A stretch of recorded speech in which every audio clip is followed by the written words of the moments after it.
adventist world radio ilay feon'ny fanantenana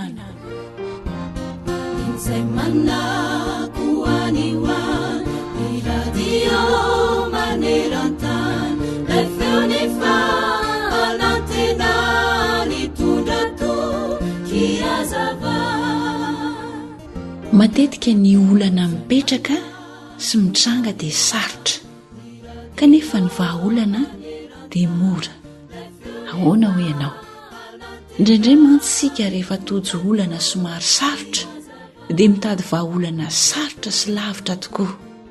Indraindray aza moa efa mandalo hoe masontsika eo ny valiny tadiavintsika kanefa toa tsy mety amintsika izany fa lasa hatrany isika mitady vahaolana hafa. Misy olona manam-pahaizana mihitsy amin'ny fanasarotan-javatra satria izany angamba no heveriny mampiavaka azy amin'ny hafa. Tsy ny fahasarotan-javatra akory no ilaina fa ny hamahana tsotra izany olana izany na dia sarotra aza. Matetika Andriamanitra dia mametraka fitsapana maromaro eny amin'ny lalana diavintsika eny.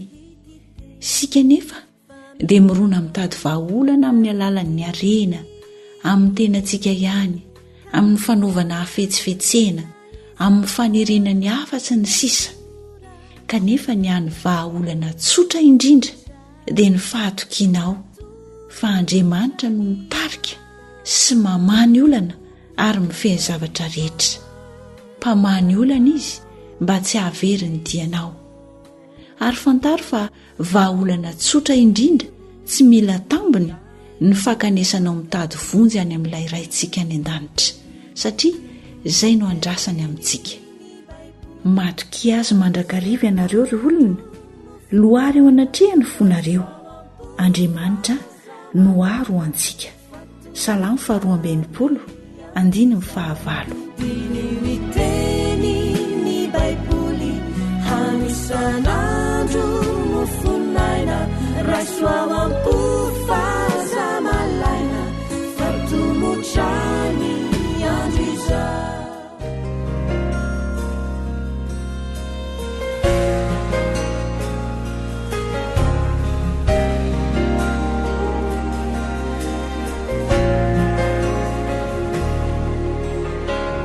Little girl sitting in her mother's arms with sadness in her eyes. The doctor said, "I'm sorry, ma'am, there's just no hope inside." The family gathered around her and on their knees began to pray. As the tears fell like rain, you could hear her mother say, "Lord, I need a miracle today. Please just let one pass my way. I believe in you. Help me overcome this fear inside. This pain's too much for me to hide. Lord, see me through. I need a miracle." Heritage Singers. A drunken man stumbled in the church house 'cause he had no place to go. The loss of his family left him grieving in his soul.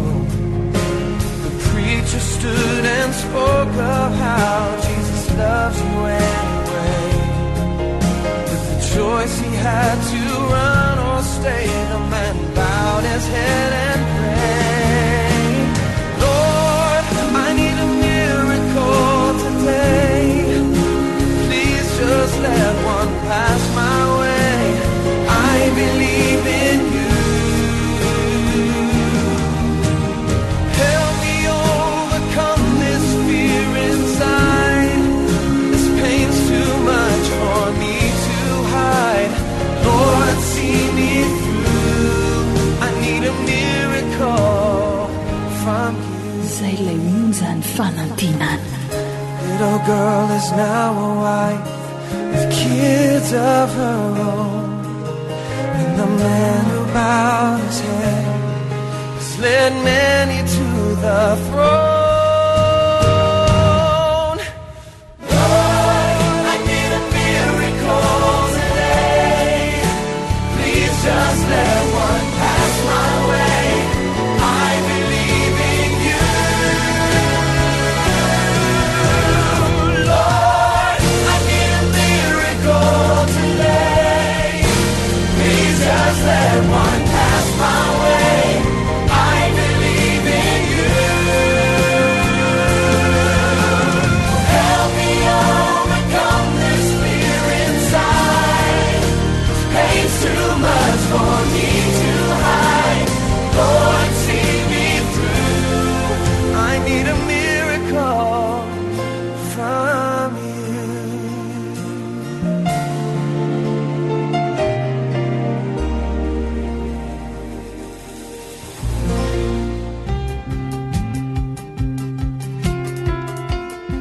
sakafo mahasoa mahasalama mahavelona atolotry ny feon'ny fanantenana.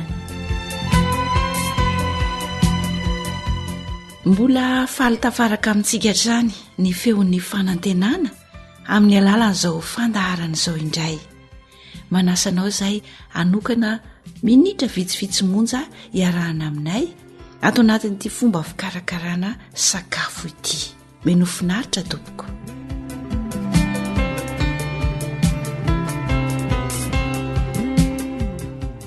Nanomana fomba fikarakarana ody ambavafo kely ho an'ny mpianakavy zahay izay azo atao tsara, tsy sarotra ny mikarakara azy mba ahafahany ankonana manovaova ny ody ambavafo na sakafo kely izay atao an'ny fianakaviana. Reto ary ny zavatra ilaina ahafahana mikarakara ity voanjo amin'ny shokola ity. Mila voanjo zany sika, voavofy tapaky ny kapoaka, rano tapaky ny kapoaka, siramamy tokotokony eo amin'ny 4 sotro eo, dia kakao indroany sotro, dia mila tavolo isika na bomangahazo 3 sotro. Averina indray zany ny zavatra ilaina: voanjo voavofy tapaky ny kapoaka, siramamy 4 sotro, kakao 3 sotro, tavolo na bomangahazo 3 sotro, ary rano atsasaky ny kapoaka. Ireo zany no zavatra izay ilaina.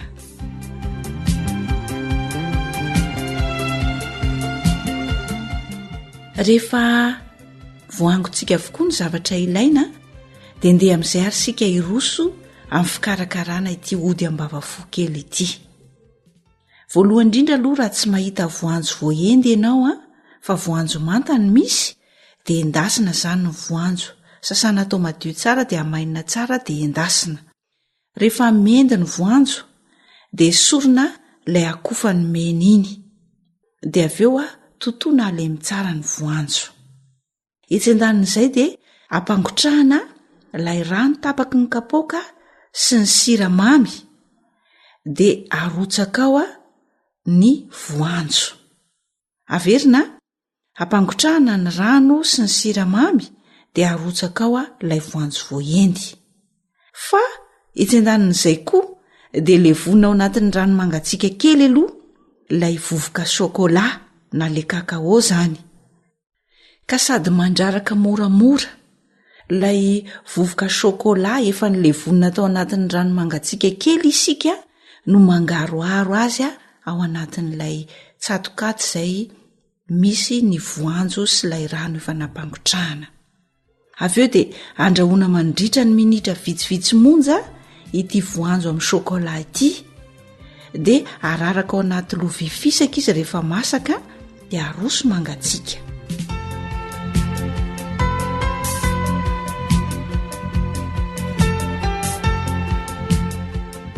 Andoha averina kely ny fomba fikarakarana ity voanjo amin'ny shokola ity. Raha voanjo manta ny voanjo misy ao amintsika dia endasina zany ilay voanjo, dia rehefa masaka dia asorina ny akofany menamena iny, dia avy eo totoina ny voanjo.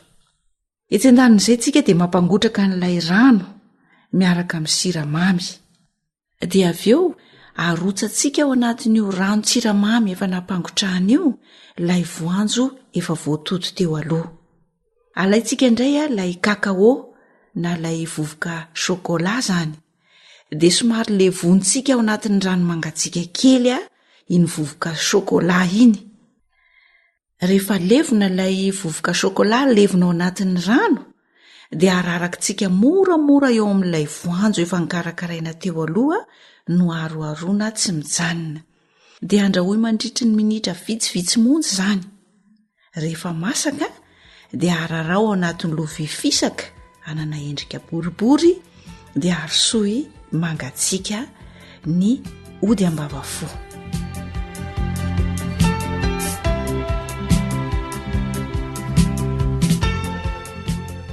Izay zany ny fomba fikarakarana n'ilay voanjo amin'ny shokola. Dia anjarantsika zany manao fanandramana indray. Hatreto aloha ny azo natolotra antsika tamin'ity androany ity manome fotoana anao manaraka indray na manao fanjana n'olotra izany fomba fikarakarana sakafo izany ho anao teto niaraka tamin'ny samma ny sahana ny lafin'ny teknika.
WR manolotra ho anao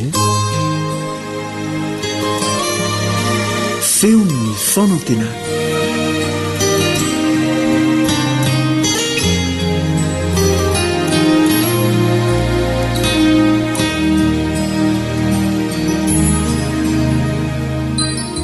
ny tenany ihany.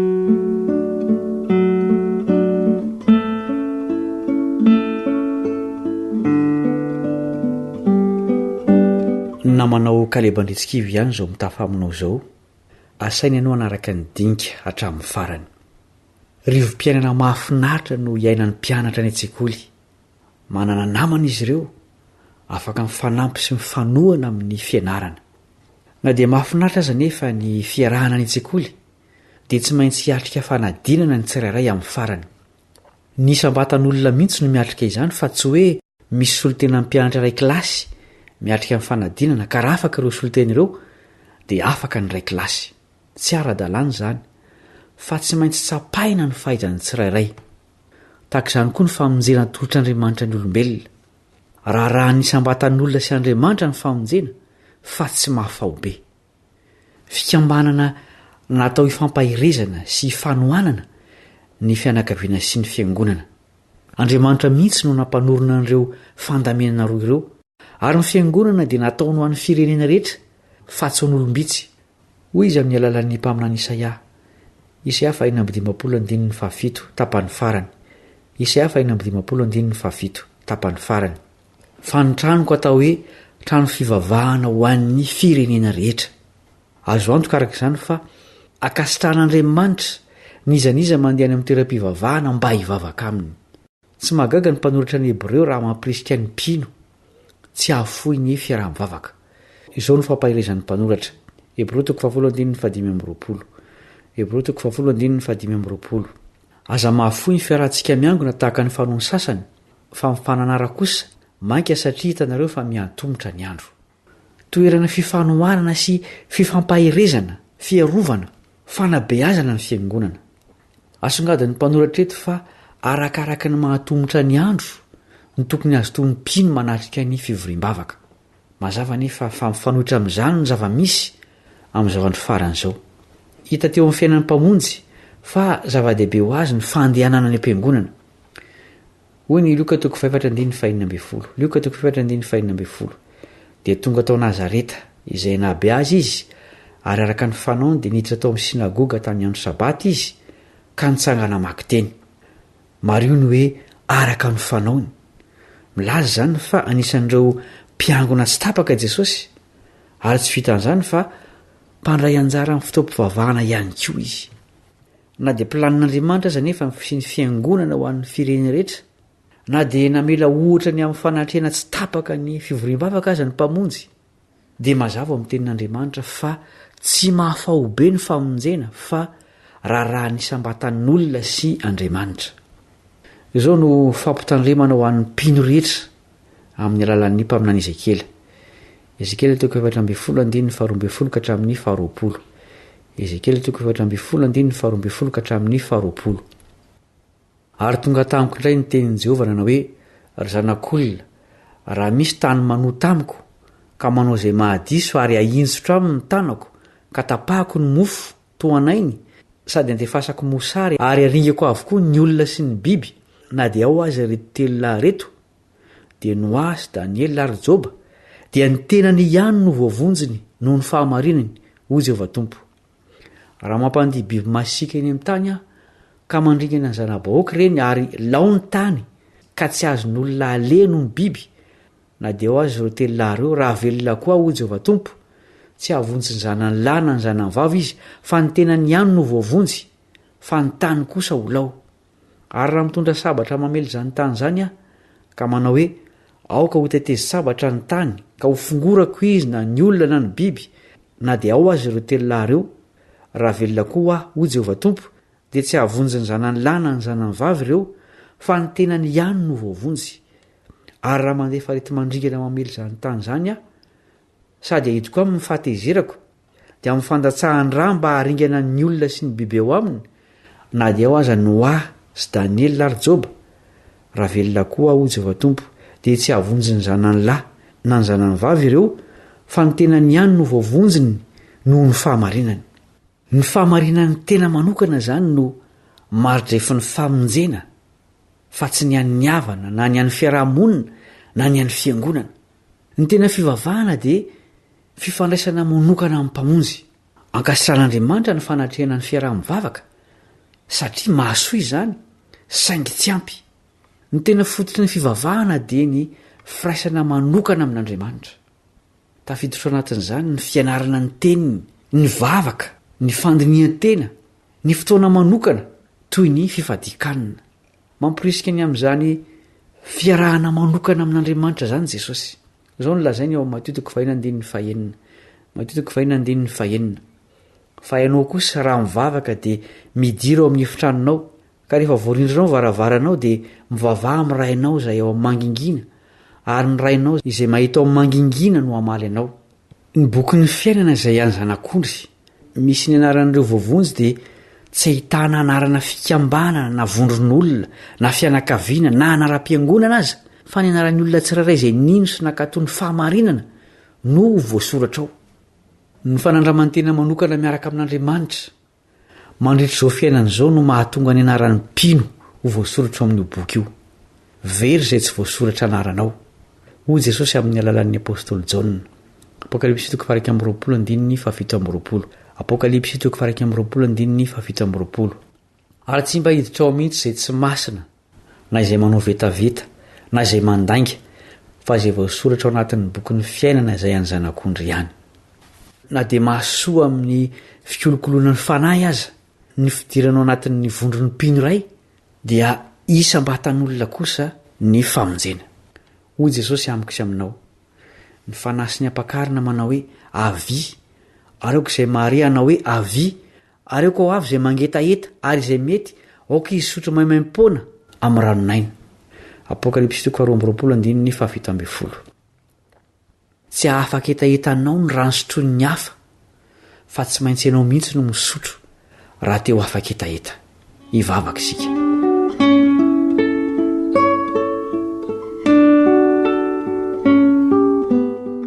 Rainay izay ny an-danitro, misaotra no ny famonjena azo antoka tolotrao fo azy ny sainay ahitany etahitanay ara-panahy ka hamaly ny antsonao isotro maimaimpona amin'ny loha ranonranonaina izay tsy iza fa Jesosy Kristy. Ampio izay anorona ny finoanay amin'ny fifandraisana manokana aminao irery ihany. Tehirizo amin'izany fifandraisana mahavony izany izay mba ho anisan'ireo voasoratra ao amin'ny bokin'ny fiainana izay anjanak'ondry ny anaranay. Amin'ny anarany no angatahanay izany vavaka izany. Amen.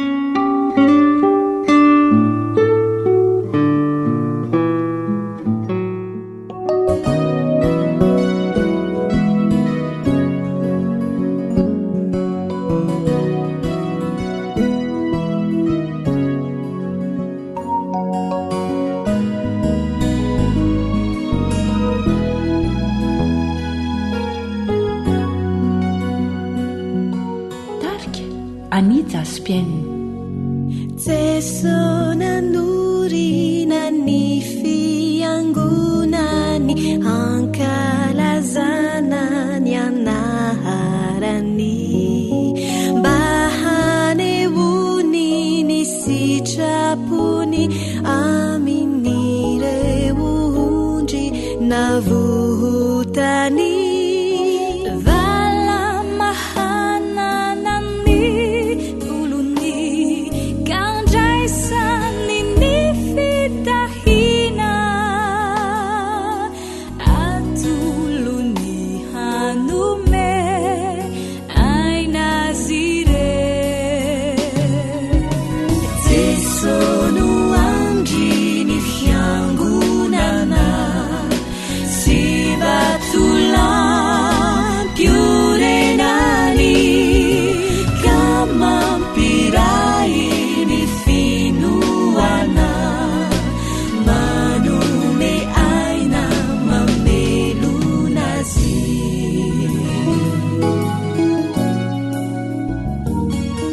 Listening to Adventist World Radio, the voice of hope.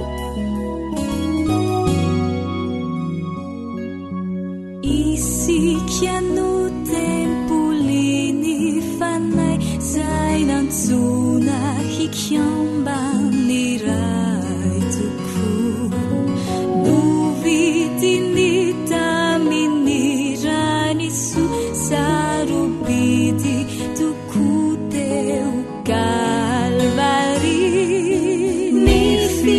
Sani wantika izao Bawirayani sikyare hetra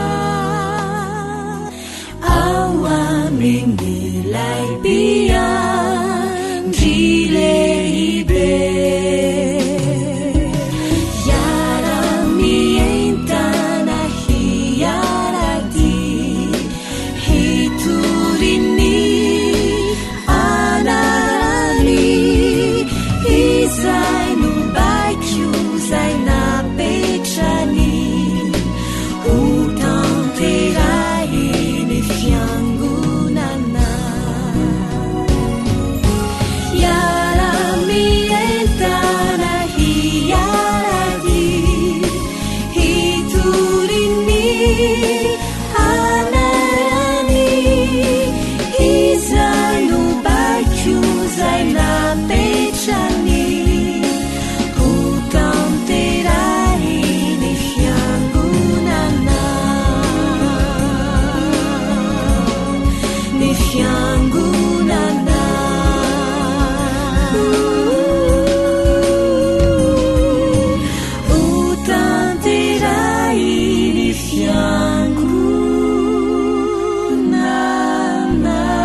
AWR Téléphone 033 37 106 13 034 06 797 62.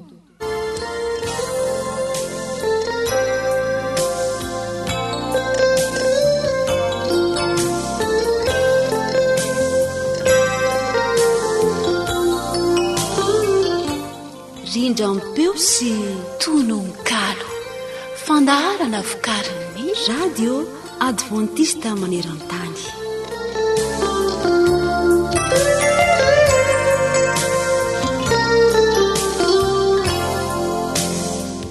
faly manolotra araba ao mba ampirarinsoa ho antsika rehetra mihain'ny fandarana rindram-piosy fitononkalo izahay singanina manao kanetony ireny mpianakaviana rehetra izay nahatratra ny fetina nytokana ho azy ireo amin'ity andro anio ity. Araba ry neny malala, araba ry mamatsifoy, araba ry reny tiana indrindra. Manao azafady aminareo raha ndray fitenenana fa tsy teo derain'ny akoho ka mitoto vary dia volana, tsy teo derain'ny goaika ka mboly voanjo ririnina, na teo derainareo ka ijoro tsy tompo-toerana tahaka ny oronan-tsi. Fa ny mantam-bilany mila mpahandro, ny masaka mila mpandoatra, ny voaloatra ambili mila mpandroso, ny voaroso mila mpihinana. Fa ny dinika atao eto kosa mila mpandahatra. Ny menay ny fitenenana ka manao azafady, fa ny azafady angatahn-dalana iteny no fanomezam-boninahitra anareo izay itenenana. Arabaina nahatratra ny fetiny reny, araba soa araba tsara, meninjanahary tombonandro indray ho velo kriary miaraka aminay zanakareo. Araba manao ny soa ho soavina, araba manao ny tsara ho tsaroana, tsy ho dilany sambatra sy mananjara, ka miondrika ho voky tantely, hitraka ho voky ronono. Atahotra anareo ny tazo, andositra anareo ny ratra, menatra anareo ny aretina, enga ny Andriamanitra Andriananahary, hitay anareo reny manokana. Ity ampanimboana ary dia indro misy tononkalo sy hira vetrany atolotra ampitiavana ho an'ny renrehetra.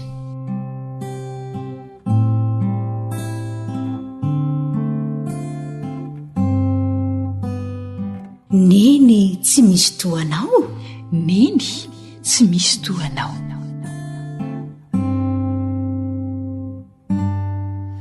Tsy hainy tsy hiteny amin'izao fetinao izao ry neny, resy lahatra amin'ny fitiavanao, neny tsy misy toanao.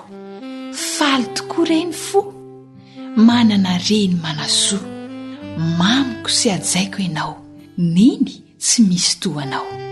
Loha ranony aviana, ny sotro ny rano tsy tiana, mikolokolo ny ankohonanao, neny tsy misy toanao. Na dia eo ny fijaliana, indro feno fitsikiana, tsy foko indrindra ianao, neny tsy misy toanao. Neny tokana mantany, miaha mitihatra ny an-trany, manao izay azo ny atao, neny tsy misy toanao. Indro ianao mampahery, raha sendra iny aho ka irery, mampitrakara mitalao, neny tsy misy toanao. Neny mahalala ny ato am-poko, raha toa mitoloko, tsy misy atakaloko anao, neny tsy misy toanao. Inona no avaliko anao noho ny sosiny habeny fitiavana, ny tompo ane ombanao, neny tsy misy toanao. Mpanoratra Mamsoa.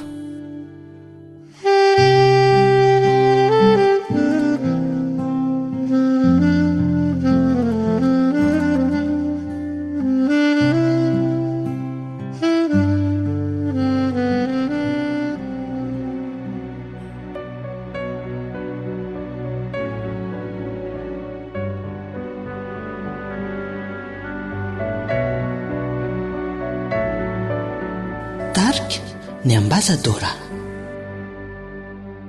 silany amamina ny fitiavanao ry neny, neny tiay sy hay ampara reo zavatra vita nataonao tamikio.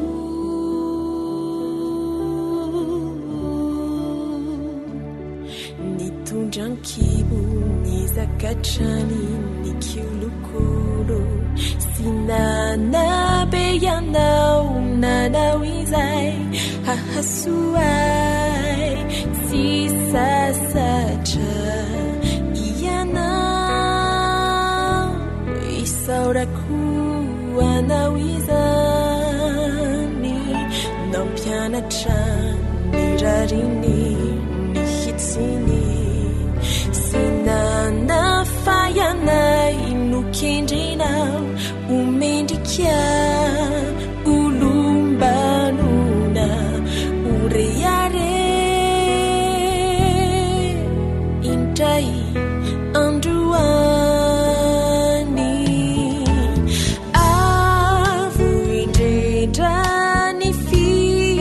fitiavanao fitiavana tsy mety ritra sapako izany tsy ho faty ato anaty mandrakizay ato ampokoka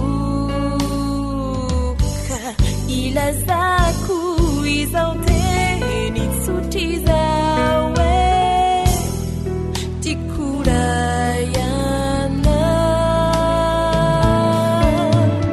avo indrindra ny fitiavanao fitiavana tsy mety ritra sapako izany tsy ho faty ato anaty mandrakizay ato ampokoka ilazako izao teny tsotrizao e tikorayana rineny tikolotra ny fitiavanao kairano atorotro anao rineny tikolotra ny fitiavanao kairano atorotro anao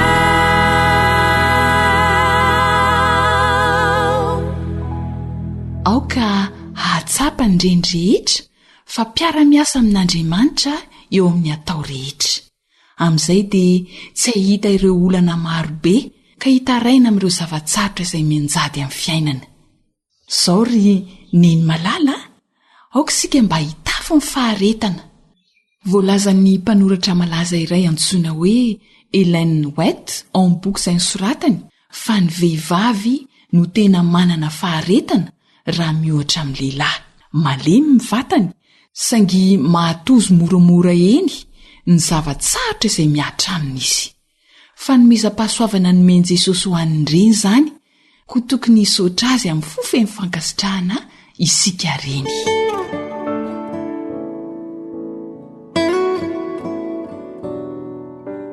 ireo reny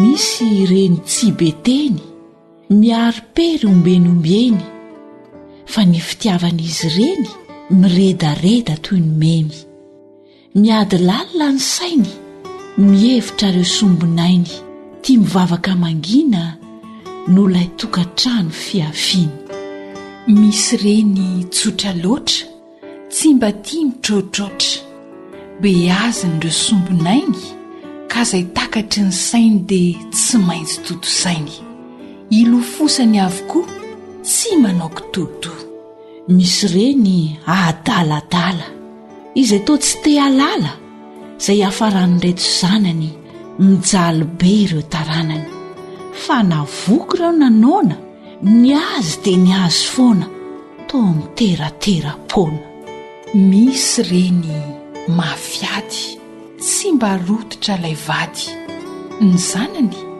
kely dia mitady toa mamelo tena sahady misy reny mahonena tsy mba afaka miantsena fa toy ireo manano tena tsy mba manana safidy fa anaty fiainana mangidy no amelomany ny zanany fa tsy ampiny eo ampelantanany tsy kivy anefa izy reny asehony ny mahareny misy reny kanto loatra tia fiainana mivoatra miezaka ny manabe mitaiza ary koa mife ka natoinona tsy fisina dia efa zatra fiafiana banjininy ny hoavin-janany andaniny ny fananany ka namaditra izy reny dia hainy foana ny miteny ireo kanosa ihany koa tohanany mba ho soa trotrony ambavaka mazana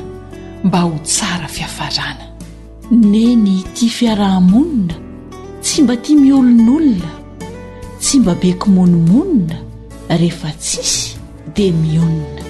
Io ilay reny atao filamatra, mendrika atao fitaratra, sady reny ho modely mpiara-miasa amin'ny anjely. Misy ireny vitsivitsy tsy mananjanaka mihitsy, tsisy mpiantso hoe neny, nefa reny izy reny. Mba satrin'izy reny isy mpiantso hoe neny, ka ho lasa tena reny saingy tsy afaka miteny. Raha io taio ny reny rehetra mba ho soa, ho tsara toetra, ho reny sambatra indrindra, ho be fitiavana tsy afindra. Amen.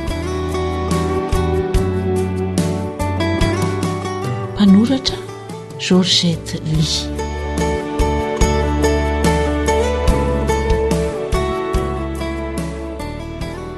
Andro manokana tokoa ny andro anio zoanitra, satria tena fety maneran-tany, manolotra bahamamy ho an'ireny ihany koa sika, ary manolotra fanomezana, manolotra teny firariantsy ho azy ireo ny vady aman-janaka ao an-tokantrano ao.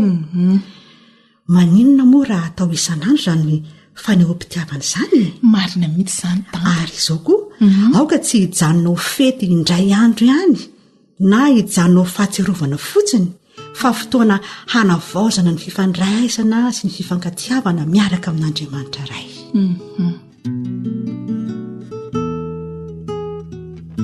Groupe Franca.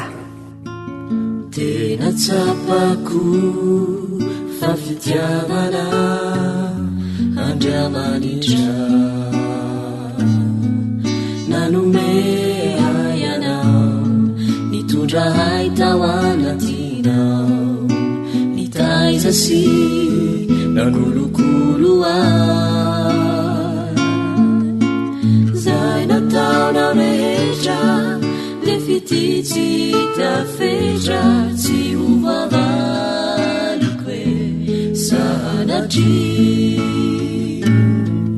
haniheriko ihira hanamara-pasahina fa hoe tiako iana. Voladamosiny anao nisotro ny rano, tsy tiany anao ny ankindrindrina irery, tsy mila tamby ny velively, tsy nitaraintana miepaka, fa fitiavana, tena fitiavana no nanosikanao. Zay nataonao rehetra, le fititsy tafetra tsy hovavaliko hoe sanatry, haniheriko ihira hanamara-pasahina fa hoe tiako iana. Zay nataonao rehetra, le fititsy tafetra tsy hovavaliko hoe sanatry, haniheriko ihira hanamara-pasahina fa hoe tiako iana. Kanaiza misy anao, ninonino nataonao, zao ivavaka ho anao fa tiako iana. Kanaiza misy anao, ninonino nataonao, de tsarovineny io fa tiako iana. Mahireza ary ny malala isany a, sy ho verimaina tsy akory ny fitiavana nasehonareo. Jesosy ilay mahalala ny miafina indrindra no amaly ny vetsivetsim-ponao rehetra, ka rehefa ho avy eny amin'ny raony lanitra Jesosy dia tsy ho diso anjary sika fa hitsehina azy amin'ny mpifaliana, sady izany tanty? Marina mihitsy izany zoanitra, dia izao ihany koa misy ireo reny efanody mandry ifankahita azy reny ampitiavana tsika amin'izay fotoana izay. Koa mahereza ry ray mpianakaviana sy ry zanaka malala izany. Ny faharetana sy ny tsy fialana amin'Andriamanitra ihany no tena zava-dehibe koa mahereza. Aoka ho Andriamanitra irery ihany no ifeny fiainantsika rehetra manomboka izao.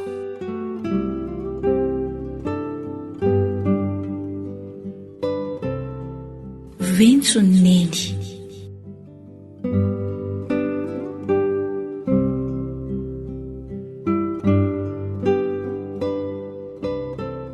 Ampifaliana no ilazako aminao fa reny aho, ary mbola veriko eto indray fa neny aho. Vinavinako eny tena fikasako, fony fahazaza tamin'ny fahatanyrako. Mamelahy ianareo hanao 5 anoatra, ampatsiahy ilay feo fitinim-pololotra, ilay reny loharanony poirana, vahaolana tamin'ny javana nahirana. I mama fiantana fitosiana, isan'andro nanana tantara na aliana. Nanabe ny taiza ny zaka fiafiana, noromenaky ny ainy tia ny goka fifaliana. Tsaroko zany zay mbola kely, dongondongo ditraditra tena tsy hita velively. Tsy nisorona izy fa nanitsy nanafay, mba hanana ny taranaka tena endry ratrizay. Tadidiko eto koa zany zarana rary, tsy matory fa mifo mba hataovinao antsary. Vavaka mangina mangatapitahiana mba ho sitrana, safosafo kely miampiteny mamy bitsika mangina fa ho sitrana. Tsy reraka, tsy vizana mamerina amina ombeny, fa reny a dia no ianao roneny. Isaorako ilay ray mpamonjy izay mahay, nametraka ho reny. Isaorako satria mpamonjy tena tia, nanolotra taranaka, manome valim-bavaka. Fifaliana ho ahy safononoka tokoa raha vao mifo, ny andrenesako indray lay teniko taloha hoe neny, neny, milimpolo kely, miverina sehena lay teny hoe neny. Raio, ankehitriny ary, reny aho, omeo any fahendrena sy ny fanetretena, ny alemem-panahy mba hananako toetra sa. Omeo any fitiavana ary koa ny fiononana, hampandroso ny ankohonana. Omeo any faharetana ary koa ny fiaretana, ahafahako miatrika lay zavatra miseho, indrindra fa ahafahako mitaiza ireo zanako ireo, ny riko fifaliako. Naiza misy ahy, ho vita fihavanana. Mpanoratra Ny Ventso.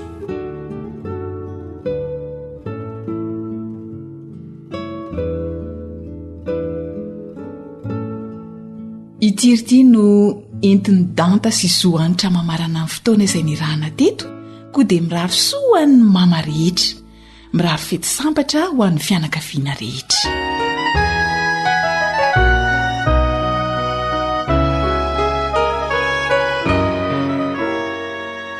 Ny fitiavanao ry neny, tsy ho faty ao am-po, na ny fietsika na teny petsaky ireo zay naso.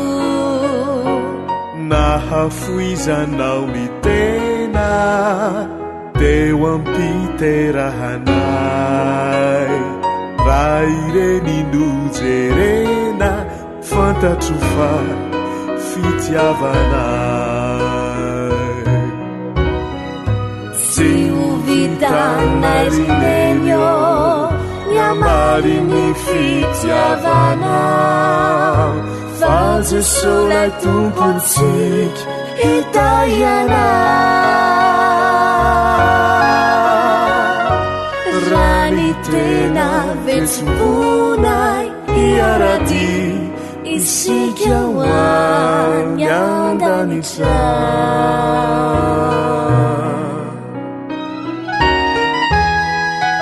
fitahina rakoto arsoa totadidiko eto fona rehefa misy ny manjo neny miatra nanolona mitondra-bavaky anytso eny nady fifalina de ny saorany anyko na izeny fanizena de nangatahany oso tsy hovitanairinenyo nyamarin'ny fitiavana fa jesosy tompontsika hitaiana raha ny tena vetsim-ponay iarady isika hoany andanitra tsy hovitanairinenyo nyamarin'ny fitiavana fa jesosy tompontsika hitaiana raha ny tena vetsim-ponay iarady isika hoany andanitra dia mametraka ny veloma finaritra na manao danta sy soanla nanolotra ny fandarana toy izany koa ny namantsika rila teo amin'ny nafin'ny fandraisam-peo mandra-peo na manaraka indray tompoko veloma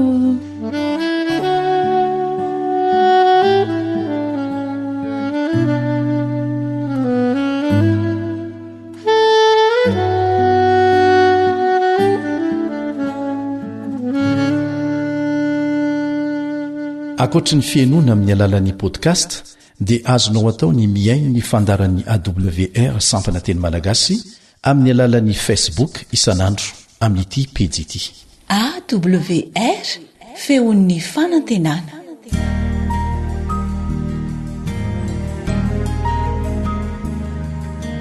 faneteninao no fahamarinana taridalana manokana fianarana baiboly avoaka ny fiangonana advantista maneran-tany iarahanao amin'ny feon'ny fanantenana sy ny departementany sekoly sabata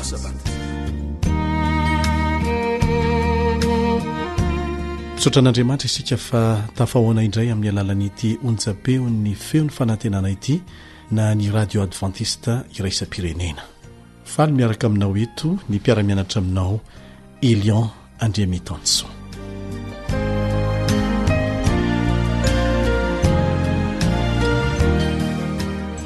isika rehetra dia efa samy miandry fatratra ilay fotoan-dehibe hiavian'i Jesosy hamerenany amin'ny laony ny zavatra rehetra simba ny fahotana eto amin'ity tany ity raha mbola eto amin'ity tany ity anefa isika tany izay mbola votom-pahotana dia be dehibe ny zavatra veritsika eto anisan'ny reny ny fahasalamana efa fotoana ely izay no lasa hatramin'ny nihinanany Adama sy Eva ny voany azonaina fotoana izay nanamarika voalohany ny fidiran'ny fahotana tamin'ny fomba mahatsiravina teto amin'ity tany honenantsika ity tsy fankatoavana kely monja nefa pitikafo ampy nanimba zavatra marobe tsy tambo isaina izany niteraka olana rehetra izay miatra amintsika olombelona anisan'ny reny ny aretina ary dia asehon'ny vatantsika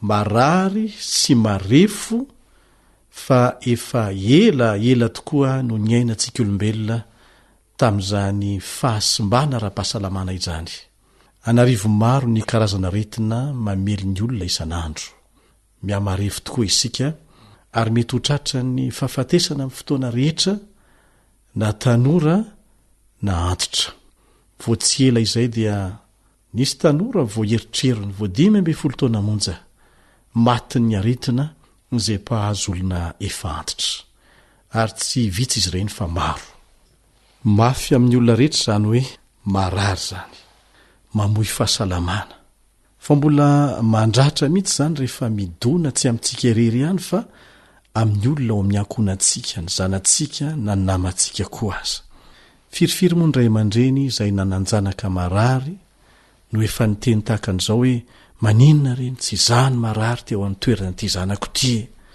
mampalahelo ahy loatra fa mbola zaza nefa izao sady ny mahazo azy mampalahelo anefa fa tsy omena antsika izany safidy zany samy tsy maintsy mibaby ny anjara ny olombelona rehetra na kely na lehibe na mantra na manan-karena eny ny fiavian'i Jesosy indray any amin'ny raony lanitra ihany izay hamarana tanteraka ny tantaran'ny fahotana sy ny vokany matsiravina eto amin'ity tany ity izay ihany no vahaolana azo antoka amin'ny lafiny rehetra mihitsy amin'ireo olana mitranga eto amin'ity tany ity eo ampiandrasana an'izay anefa dia tsy mitaza-potsiny koa Andriamanitra na dia vokatry ny safidintsika olombelona aza ny aretina mahazo antsika manasanao mba hamaky izay nataon'i Jesosy tamin'ireo olona narary na mididina azy ary tamin'ny karazan'olona tsy hankanavaka mihitsy no nanaovany an'izany horaisintsika ohatra izay voalaza ao amin'ny Matthieu 5 ka manomboka eo amin'ny 10:20 Matthieu 5 manomboka eo amin'ny 10:20 dia avy ny anankiray tamin'ny mpanapaka ny sinagoga Jairo no anarany ary rehefa nahita an' Jesosy izy dia niankohoka teo amin'ny tongony ka niangavy fatratra taminy hoe marary fofaty ny zanako vavikely andere mametrano tananao aminy mba ho sitrana izy ka ho velona dia nandeha niaraka taminy izy ary nisy vahoaka betsaka nanaraka azy ka nifanety taminy dia dingantsika kely ary amin'ny 5:30 raha mbola niteny Jesosy dia nisy tonga avy tany amin'ilay mpanapaka ny sinagoga ka nanao hoe efa maty ny zanako vavy nahoana ianao no mbola manahirana ny mpampianatra ihany fa tsy nahoan'i Jesosy zany teny zany fa hoy izy tamin'ilay mpanapaka ny sinagoga aza matahotra minofotsiny ihany ary tsy nisy olona navelany hanaraka azy afa-tsy Petera sy Jakoba ary Jaona rahalany Jakoba ary dia tonga tao an-tranon'ilay mpanapaka ny sinagoga izy ireo ka hitan'i Jesosy nitabataba dia ny olona izay nitomany sy ninaonaona be ihany ary rehefa niditra izy dia niteny taminy hoe nahoana ianareo no mitabataba sy mitomany tsy maty razazavavy fa matory dia niome azy fatratra ny olona fa nandroaka azy rehetra izy dia nitondra ny ray aman-dreny razazavavy mba amin'izay olona teo aminy ka niditra tao amin'izay nisy andrazazavavy dia nandray ny tanandrazazavavy izy ka niteny taminy hoe talita komi zany hoe raha dika ry zazavavy hoy izaho aminao mitsangana dia nitsangana niaraka tamin'izay razazavavy ka afaka nandeha fa efa 12 taona izy ary niaraka tamin'izay dia talanjona indrindra ny olona santonany ihany zay fa marobe ny andininy ao amin'ny soratra masina mitantara ny fanasitranana nataon'i Jesosy tamin'ireo olona marary anisan'izany ohatra ny voalaza ao Matthieu 5:20 ka hatramin'ny 7:20 Matthieu 5:20 ka hatramin'ny 7:20 ny Lioka 4:7 sy ny 7:30 Lioka 4:7 sy ny 7:30 ary ny Jaona 4:4 ka hatramin'ny 7:50 sy ny maro hafa misy zavatra itovizan'ireo tantara ireo ao amin'ireo tantara ireo raha mamaky azy tsirairay ianao dia ahitantsika mambra ny ankonana anankiray izay niangavy an'i Jesosy hanasitrana ny olona anankiray ao amin'ny fianakaviany na amin'ny olona izay adidiny fomba anankiray ahafahantsika mandray anjara amin'ny fanamaivanana ny olana mahazo ny hafa izany any ambany vohitra no tena mbola hitanan'izany fifanomezan-tanana izany aty amin'ny tany misy antsika tsy salasalana fa samy mahatsapa fahoriana isika no ny olana samihafa ny karazany no mety tsy mitovy rehefa niditra teto amin'izao tontolo izao tokoa mantsy ny fahotana dia tsy ny fahafatesana ihany niditra fa ny fanaintainana sy ny aretina ihany koa rehefa miatrika aretina mikiky na aretina to tsy misy fanafany etsony sika dia mety hotezitra mihitsy na mety kikika mafy tahaka ny davida koa aza. davida mantsy dia efa niaran'izany ary nikikika mafy nanao hoe andriamanitro andriamanitro nahoanany dia mahafoy ahy ianao lavitra ny famonjena ny teny fitarainako. ao amin'ny salamo 2:1 ahitantsika an'izany. salamo 2:1 netiny davida teo amin'andriamanitra ny atezerany sy ireo fanontaniana nanahira-tsaina azy tsy nahitany valiny ary ny fahoriany vokatra zany netiny tamin'andriamanitra daholo dia azotsika atao tsara amin'andriamanitra koa anie zany nataony davida zany. sahala amin'ny ataony zanaka tiana amin'ny ray aman-dreny ty azy ary tena tian'andriamanitra tokoa sika raha manokatra ny fotsika aminy tsy misy fanamboamboarana na dia efa fantany tsara ny zavatra rehetra mahazo antsika tian'andriamanitra hitsotra aminy isika. be deaibe ny toejavatra amin'iseo izay tsy tratry ny saintsika mihitsy ny antony eo amin'ny fiainantsika. tsy ho takatsika naoviana mihitsy ohatra ny tena antony fahafatesana sy ny fijaliana maro ny lalovantsika raha tsy amin'ny fotoana anafoanan'i Jesosy ny fahafatesana amin'ny fiaviany fanondrony.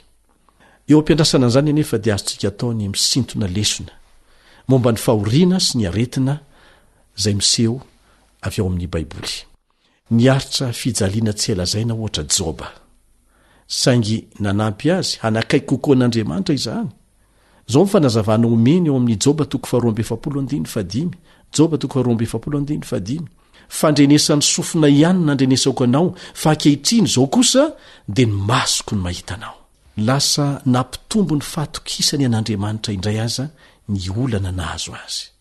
nananaretina nikikikoa ny apôstôly paoly ary maneho amintsika nefa ny fomba niatrehany an'izany fa afaka manampy antsika ho tonga olona tsara kokoa ny fijaliana izay mandalo amin'ny fiainantsika. anisan'izany ny aretina satria mampianatra antsika hiantehitra bebe kokoa amin'andriamanitra izany ary hafantatra bebe kokoa le andriamanitra izay tiantsika. afaka manampy antsika ahay ampionina ny hafa izany. afaka mamboly ao anatintsika fitserana ny olona maratram-po zany. afaka manampy antsika mba ho mpanompon'andriamanitra mahomby kokoa zany. ilayntsika nefa ny mitandrina mba tsy hamelantsika ny fahorintsika ampisaraka antsika amin'andriamanitra fa angatao andriamanitra mba hanampy ianao ahita fanandramana vaovao rehefa mandalo aminao reny toejavatra tahaka ny aretina izay miseho amin'ny fiainantsika ireny. amen.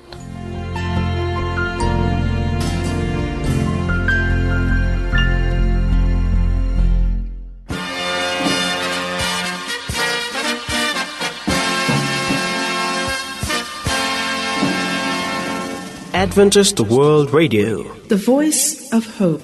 Isaorana ianao mpiaino nanjohitra amin'ny farany fandaharany radio feon'ny fanantenana na tamin'ny alalan'ny onjapeo FM na tamin'ny alalan'ny internet na ny podcast. Mandra-peonindray ary